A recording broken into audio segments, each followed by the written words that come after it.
Today's play activity is Listen to Me, which comes under the category of language development of preschool students. So this play activity can be shared with a preschool teacher or parent who have the children of the age group 2 to 6 years old. The objective of this play activity is to develop listening skills and to follow directions and to be alert. For this, we need a large group of students. How we have to play this activity? Make the children sit or stand in a circle around you and give direction for 2 or 3 different actions which have to be done in the same sequence as you have called out. For example, first touch your toes, then put your hands on your hip and then jump 3 times. Begin with the 2 directions, later make it difficult by adding more directions. Here one variation is possible. The children stand in a semicircle. You call out a few directions. For example, jump, clap, bend, touch your toes, close your eyes. The children must carry out direction only if these are preceded by rabbit says. If you don't say rabbit says, then children must not do the actions. Now start giving directions, sometimes with rabbit says and sometimes without it. Do this quickly. Those who do the action incorrectly must sit down and watch. The children can be made to give directions in turn. Rabbit can be replaced with the name of other animals or children in class. ही listen to me नावाची एक play activity आहे. ह्याच्यामध्ये मुलांचं भाषिक कौशल्य सुधारण्यास मदत होते. ह्यामध्ये मुलांनी लक्षपूर्वक ऐकायचं आहे आणि सांगितलेल्या गोष्टी करायच्या आहे. ह्याच्यामध्ये मुलं सर्कलमध्ये उभे राहतील किंवा बसलेले राहतील आणि मग टीचर वेगवेगळ्या इन्स्ट्रक्शन्स देते आणि त्यानुसार मुलांनी त्या फॉलो करायच्या आहे. सुरुवातीला 2 किंवा 3 आपण देऊ शकतो आणि हळूहळू त्याचा नंबर वाढवू शकतो. जसं इथे टीचर म्हणते की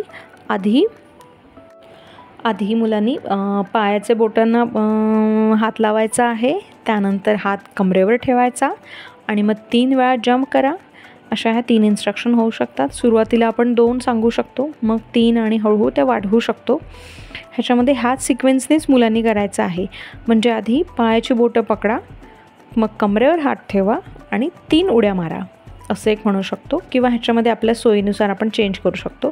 त्यानंतर एक व्हेरिएशन असं आहे, ह्याच्यामध्ये मुलं सेमीसर्कलमध्ये उभे ठेवू शकतो आपण आणि मग टीचर म्हणते की जंप म्हणजे उडी मारा, टाळी वाजवा, खाली वाका, पायाचे बोटं पकडा आणि डोळे बंद करा. मग ह्याच डायरेक्शननी मुलांनी करायचं आहे. पण ह्या सगळ्यांच्या सुरुवातीला आपल्याला एखादा शब्द जोडायचा आहे की ससोबा म्हणतो उडी मारा, टाळी वाजवा, वाका, पायाचे बोटं पकडा आणि डोळे बंद करा असं आपण करू शकतो. आणि ज्यावेळेस आपण ससोबाचं नाव नाही घेतलं आणि नुसतंच उडी मारा, टाळी वाजवा असं म्हणत गेलो तर त्यावेळेस मुलांनी करायचं नाही. म्हणजे इथे मुलांनी लक्षपूर्वक ऐकायची गरज आहे.